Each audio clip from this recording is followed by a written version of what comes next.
하나님의 말씀은 미가서 7장 7절에서 8절까지의 말씀입니다. 미가서 7장 7절에서 8절까지의 말씀을 합독하시겠습니다. 이는 하나님의 말씀입니다. 오직 나는 여호와를 우러러보며 나를 구원하시는 하나님을 바라보나니 나의 하나님이 나에게 귀를 기울이시리로다. 나의 대적이요 나로 말미암아 기뻐하지 말지어다. 나는 엎드러질지라도 일어날 것이요 어두운 데에 앉을지라도 여호와께서 나의 빛이 되실 것이미로다. 아멘. 오후 찬양 예배에 나오신 우리 성도 여러분들 주님의 이름으로 축복합니다. 오전에도 보고 오후에도 보고 자꾸 보면 뭐 든다고요? 정듭니다. 네. 여러분들 오전에 뵙다가 이렇게 보니까 안 지겨우시죠? 저는 더 사랑스러워 보입니다. 여러분들이. 우리 강단이 지금 바뀌었습니다. 여러분들이 보시는 왼편에 하나님께 영광, 주님께 주 안에서 영락, 이 원래 우리 교회 표 같은 느낌인데 그렇죠? 근데 제가 하나 더 붙여봤습니다. 하나님께 영광을, 주 안에서 영락을 이렇게 더 해보니까 자연스러운 것 같아요. 여러분 그 밑에 혹시 뭐라고 적혀있는지 보신 분 계십니까? 아래에 보면은 잘 보이지는 않겠지만은 이렇게 적혀 있어요. 솔리 데오 글로리아 그리고 조이 인 크라이스트 이렇게 두 가지 문구가 적혀 있습니다. 같은 적이 아니죠. 하나는 라틴어고 하나는 영어입니다. 왜 둘이 따로 썼나 이렇게 생각하실 분들이 계실 것 같아서 제가 설명을 좀 드리자면은 솔리 데오 글로리아는 신앙 고백적인 용어입니다. 솔리데오 글로리아라는 표현은 솔리데오 글로리아는 고백적인 용어로 많이 쓰는 단어입니다. 근데 in Christ, joy in Christ라는 것은 우리 삶에서의 이야기를 하는 거예요. 그래서 영어랑 라틴어를 같이 이렇게 섞어서 해보았습니다. 좋지요? 여러분들은 별로 감동이 없어 보이지만 저는 참 좋습니다. 여러분 우리가 인생을 살다 보면은 참 막힘의 순간들이 오는 것 같습니다. 힘듦의 순간, 어려움의 순간들이 찾아오게 되어집니다. 오늘 본문에 나오는 이 미가서에 나오는 내용도 2700년 전에 참 풀리지 않는 그런 상황에서 기록되어진 본문입니다. 7장 1절은 이렇게 기록하고 있습니다. 재앙이로다 나여 나는 여름 과일을 딴 후에 포도를 거둔 후 같아서 먹을 포도송이가 없으며 내 마음에 사모하는 처음 익은 무화과가 없도다. 7장은 첫 시작을 재앙이다 라고 이렇게 표현을 하고 있습니다. 이는 우리 한글로 설명이 되어 있지만 다른 번역본에 보면은 절망이다 라는 감탄사입니다. 조금 더 의역을 하자면 망했구나 라고 시작을 하고 있는 거예요. 왜 그런 것일까요? 미가라는 선지자가 이스라엘 백성들을 향해서 죄에서 돌아오라고 그렇게 많이 외칩니다. 이렇게 살면 하나님께서 심판하실 것입니다. 하나님의 진노 아래 우리는 서 있습니다 라며 계속 죄에서 거룩으로 돌아올 것을 촉구했어요. 그런데 이스라엘 백성들이 꿈쩍도 안 해요. 그러니 어떤 마음이 듭니까? 이거 해도 안 되는구나. 그래서 탄식이 나온 겁니다. 망했다. 우리나라는 망한 것이야. 근데 이것으로 끝나지 않고 있습니다. 성경에 보면은 7장의 후반부에 갈수록 그 절망이 찬송으로 변하게 되어지는 것을 볼 수가 있습니다. 어떻게 한 장의 절망과 찬송이 다 기록이 되어진 것일까요? 미가서 7장 7절에서는 이러한 이유에 대해서 설명하고 있습니다. 우리 7절 말씀은 함께 읽어보도록 하겠습니다. 오직 나는 여호와를 우러러보며 나를 구원하시는 하나님을 바라보나니 나의 하나님이 나에게 귀를 기울이시리로다. 아멘. 상황을 바라보면은 탄식밖에 절망밖에 할 수가 없습니다. 하지만 누구를 바라보게 될 때 오직 나는 여호와를 우러러본다.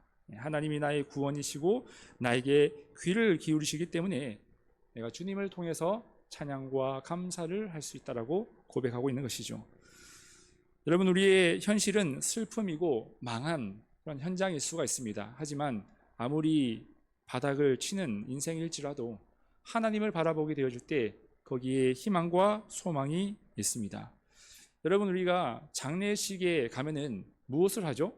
우리가 장례식장에 조문을 가면 우리가 기독교인들은 무엇을 합니까? 문상을 하고 또 무엇을 하죠? 예배를 드리죠. 그래서 위로 예배, 입관, 발인, 하관 뭐 이렇게 예배를 계속해서 드리지 않습니까?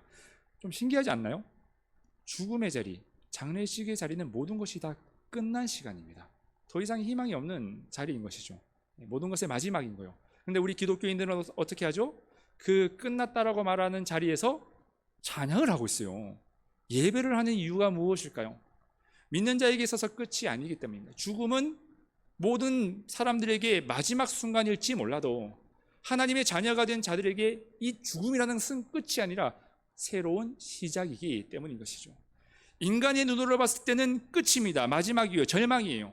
하지만 주님을 바라보게 되어질 때 부활의 소망이 우리 가운데 임하게 되어지기 때문에 아무리 눈물 나는 순간에 있을지라도 우리는 그곳에서 찬양하고 부활의 소망을 다질 수 있다라는 것이죠. 우리에게 소망이 되는 이유는 하나님이 우리와 함께 하시기 때문임을 기억하실 수 있기를 바랍니다. 7절 말씀을 다시 한번 읽어보도록 하겠습니다. 오직 나는 여호와를 우러러보며 나를 구원하시는 하나님을 바라보나니 나의 하나님이 나에게 귀를 기울이시리로다. 아멘. 하나님이 나에게 귀 기울이고 계신다. 우리가 대화를 상대방과 해보면요, 이렇게 말이 많을수록, 상대방의 말이 많을수록 듣고 있는 것이 힘듭니다. 집중해서 들어줘야 되는데 이렇게 말이 많은 사람들의 말을 계속해서 듣고 있는 것이 쉽지가 않지요. 상대방이 중요한 사람이면 좀 귀를 기울이는데 좀 내가 봤을 때는 좀 어려운 삶을 살아가는 사람인 것 같다라고 하면은 우리가 말을 하게 되어질 때 그 내용에 대해서 흘려듣는 경향이 있는 것입니다.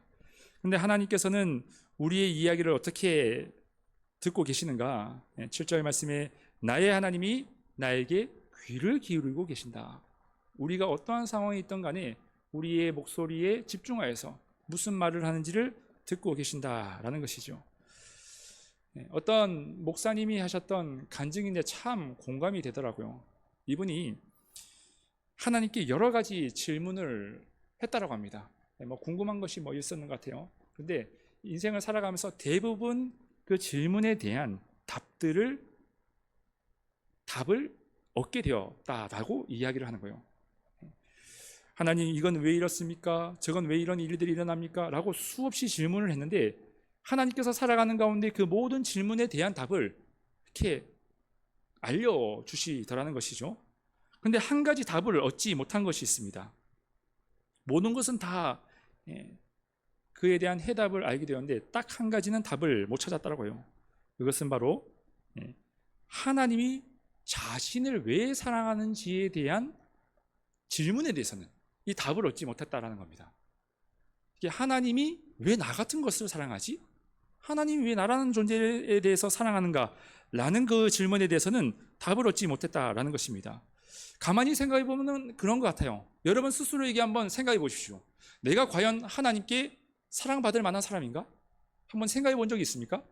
그냥 우리는 하나님이 날 사랑하시지, 하나님 날 귀하게 여기신다고 했지, 내가 하나님의 자녀다라는 그런 생각에 당연히 하나님이 날 사랑하신다라고 우리는 인지하고 살아가고 있지만 한번 거꾸로 바꿔서 생각해 보십시오. 하나님이 왜 나 같은 것을 사랑할까?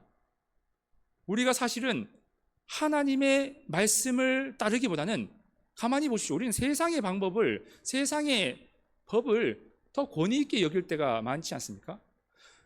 여러분, 사람이요, 내가 했는 말을 어떤 상대방에게 내가 무엇인가 말을 했어요. 근데 그 사람이 내 말을 안 듣고 다른 사람의 말 들으면 그거 상당히 자존심 상합니다. 그렇죠? 기분 나쁜 일이에요. 근데 우리는 그 일을 반복적으로 하고 있는 거예요. 여기 주일날 와서 주님의 말씀을 듣지만 저 문만 나가면은 언제 그랬냐는 듯이 하나님의 말씀은 온데간데 없고 세상 방법이 내 안에 들어와서 자리를 차지하고 있는 것을 보게 되어집니다. 무슨 얘기죠? 하나님께 사랑받을 만한 우리는 자격이 되지 않아요. 조건이 되지 않습니다. 때로는 죄 가운데 계속 넘어지는 내 자신을 바라볼 때 한심하다는 생각이 들 때가 있어요. 야, 어떻게 너는 지난번에 회개했던 거 또 돌아서서 또 회개하냐? 또 죄 짓냐? 제가 봐도 제가 한심해요. 그런데도 불구하고 하나님 앞에 나오면은 그거 받아주는 거 보면은 참 신기하다. 하나님이 왜 날 사랑하실까? 오히려 나는 나를 버릴지 몰라도 하나님은 그런 나를 포기하지 않고 계시다라는 것이죠. 오히려 그런 우리를 불쌍히 여겨주시고 품어주신다라는 것입니다. 여러분, 사람이 언제 가장 만족과 기쁨을 누리게 될까요? 일반적으로 심리학적으로 사람은 누군가에게 사랑받는다는 것을 인지하게 되어질 때 기쁨을 느낀다고 합니다. 보람을 느낀다고요. 아무리 어려운 순간이 찾아왔을지라도 내가 누군가 사랑을 받고 있지라는 그 확신만 있으면 사람이 다시금 넘어졌던 자리에서 일어선다고 합니다. 근데 그 사랑하는 대상이 지위가 높을수록, 사회적인 영향력이 높을수록 그 만족도는 커져 간다고 합니다. 예를 들어서 여러분, 제가 제 생일이 됐어요. 근데 생일날 구청장님이 넘어가지 않고 저에게 꽃다발을 보내주신다. 여러분 어떻습니까? 별로 감동이 없으세요? 매 연말이 되어지면은 조금 더 세게 가보겠습니다. 우리나라 대통령이 저에게 선물을 보내줍니다. 매 연말마다. 그리고 명절 때마다 무엇인가를 챙겨주면 어떻습니까? 마음이? 별로 감동이 없습니까? 더 세게 한번 가볼까요? 네.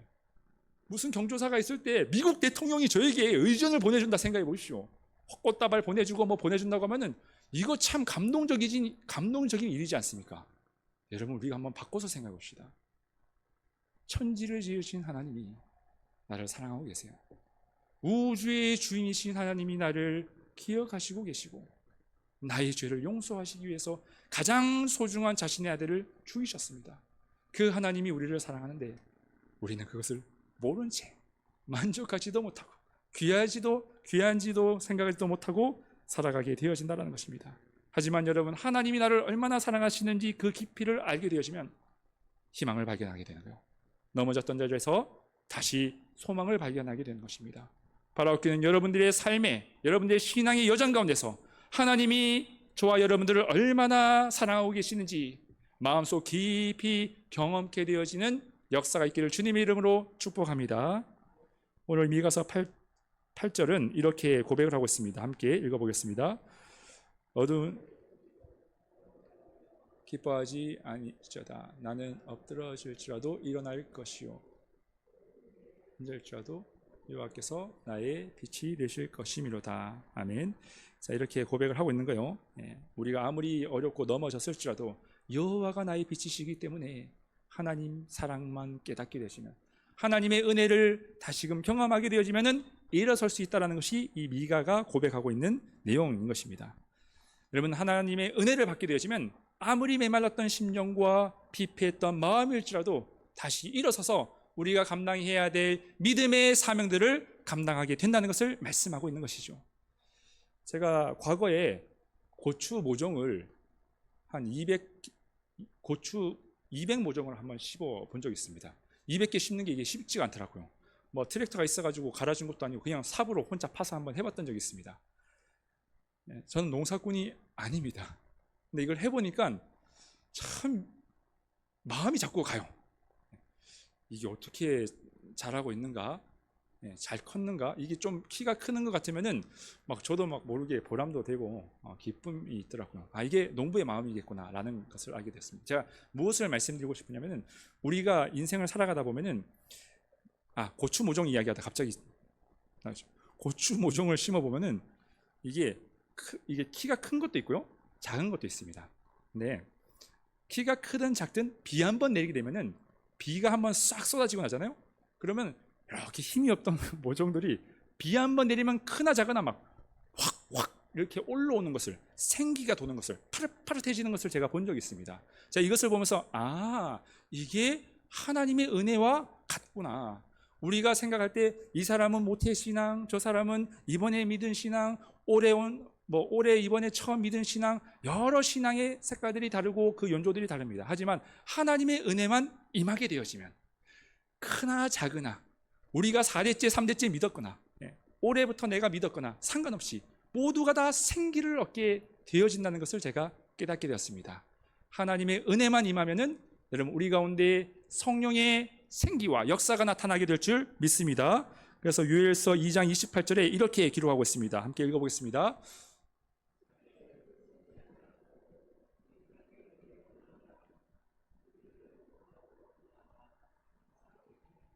아멘. 자, 요엘서 2장 또 28절에는 또 이렇게 기록하고 있습니다. 제가 한번 읽어볼게요. 내가 내 영을 만민에게 부어주리니 너희 자녀들이 장래의 일을 말할 것이며 너희 늙은이는 꿈을 꾸며 너희 젊은이는 이상을 볼 것이며. 아멘. 자, 만민에게 영을 부어주겠다라고 말씀하셨습니다. 이 만민이라는 단어는 예외가 없다라는 거예요. 특정한 사람들에게만 은혜가 주어지는 것이 아니라 은혜가 임하게 되어지면 크든 작든 연약하든 부족하든 그 모든 자들이 예언할 것이고 장래일을 말할 것이며 꿈을 꾸게 될 것이다라는 약속의 말씀인 것이죠. 그러기에 여러분, 하나님의 은혜를 사모할 수 있는 저와 우리 영락교회가 되기를 주님의 이름으로 축복합니다. 우리 교회는 무엇을 담는 그릇요? 은혜를 담는 그릇. 부산 영락교회, 은혜가 임하면은 여러분, 어떠한 어려움의 역사들도 하나님의 역사로 바뀌어지게 될 줄 믿습니다. 그러면 어떻게 하면 은혜를 받을 수 있을까? 제가 고추 모종을 조금 더 이야기하면, 비가 아무리 많이 오더라도요, 모종 하나에다가 이렇게 바가지 하나 딱 씌워 놓으면요, 걔는 비가 아무리 많이 와도 소용이 없더라고요. 비가 올 때는 비를 다 맞도록 노출을 시켜야 되는 겁니다. 그래야지 잘 자라게 되는 거예요. 우리의 심령도 마찬가지입니다. 하나님의 은혜가 임하게 되어질 때 우리의 마음의 문을 여는 것이 있어요. 제가 오전에 설교에 있었던 내용이기도 한데요, 여러분, 우리의 밤새 그 방 안에 혼자서 이렇게 잠을 자게 되어지면 이렇게 공기가 탁해진다고 했잖아요. 근데 어떻게 해야지 공기가 순화가 된다고 했죠? 창문을 열어야 됩니다. 이 김태준 집사님은 정말 학교 다녔을 때 공부 잘하셨을 것 같아요. 제가 보면은 이렇게 설교를 다 요약을 하고 계세요. 깜짝깜짝 저도 까먹었던 이야기들을 할 때가 계세요. 창문을 열어야지 깨끗한 공기가 들어오는 겁니다. 근데 창문을 여는 것을 제가 뭐라고 했죠? 창문을 여는 것을, 우리의 마음의 창문을 여는 것은 곧 기도다. 기도할 때 우리의 마음의 문이 열리는 거예요. 마찬가지입니다. 우리의 마음의 문을 하나님의 은혜에 노출하는 것은 기도밖에 없어요. 기도해야지 하나님의 은혜에 노출이 되어지는 거예요. 마치 비가 막 내릴 때 뚜껑 이렇게 덮어 씌워 놓으면은 고추 모종 하나도 못 자라는 것처럼, 하나님의 은혜가 내리게 될 때 내가 생각하는 그 바가지를 여러 개 씌워 놓으면은 우리의 심령은 자라날 수가 없게 되는 것입니다. 하지만 은혜가 임하게 될 때 내 마음의 문을 활짝 여는 거예요. 무엇으로요? 기도로. 할렐루야. 기도로 열고 우리가 주님의 은혜에 나의 문제를 노출하게 되어지면 그 문제는 생명의 역사, 놀라움의 역사, 기적의 역사로 변화되어 간다라는 것이죠. 기도함을 통해서 하나님의 은혜를 마음껏 누리실 수 있기를 주님의 이름으로 축복합니다. 여러분, 제가 왜 자꾸 기도를 이렇게 강조하는지 아십니까? 제가 우리 교회에 부임을 하고 난 뒤에 기도의 재단을 쌓았어요. 쉬울까요? 편할까요? 했으면 좋을까요? 안 했으면 좋을까요? 여러분들이 생각할 때는 어떤 생각이 듭니까? 아, 저 목사는 원래 기도 잘하는 목사니까 기도 열심히 하겠지. 저 기도 잘하는 사람 아닙니다. 제 육신은요, 계속해서 하지 말아요. 그냥 좀 쉬어라. 제가 부임을 하고 난 뒤에 딱 100일이 되는 순간이 있었습니다. 부임을 한 게 아니라 제가 부산에 와서 100일이 되던 때가 있었어요. 그때까지 제가 하루도 빠짐없이 기도에 분량을 쌓은 재단의 시간이 있습니다. 아, 이제는 좀 쉬었으면 좋겠는데, 이제는 좀 그만할까? 주보에도 지금 기도 8시에 모이자라고 했는데 이거 이번에는 살짝 빼고 할까? 라는 생각이 들었을까요? 안 들었을까요? 제 육신은요, 하지 말래요. 자꾸만 안 했으면 좋겠대요. 그런데 제가 기도를 100일 딱 끝나고 나니까 주시는 은혜가 있더라고요. 하나님의 역사들이 나타나는 것을 제가 보게 되었습니다. 그래, 100일 끝났으니까 또다시 100일 도전. 그래서 제가 이번 주 설교 때 기도를 한번 해봅시다. 성도 여러분, 우리 한번 기도로 교회를 세워가 봅시다 라고 하나님의 마음을 가지고 여러분들에게 증거한 겁니다. 여러분들의 마음 가운데 기도의 귀한 도전이 있기를 주님의 이름으로 축복합니다. 할렐루야. 또 기도 강조한 애가 아니에요. 내가 들을 것만 들으면은 내 영역 바깥에 있는 하나님을 못 만납니다. 내 마음의 문을 열고 뚜껑을 열어야지 하나님의 은혜가 임하게 되어지고, 측량할 수 없는 그 하나님의 역사를 경험하는 주인공이 되어진다는 것이죠. 바로 그는 기도의 자리에서 여러분들의 사명의 자리가 회복되어지고 여러분들의 가정이 살아나게 되어지는 은혜가 있으시기를 주님의 이름으로 축복합니다. 기도하겠습니다.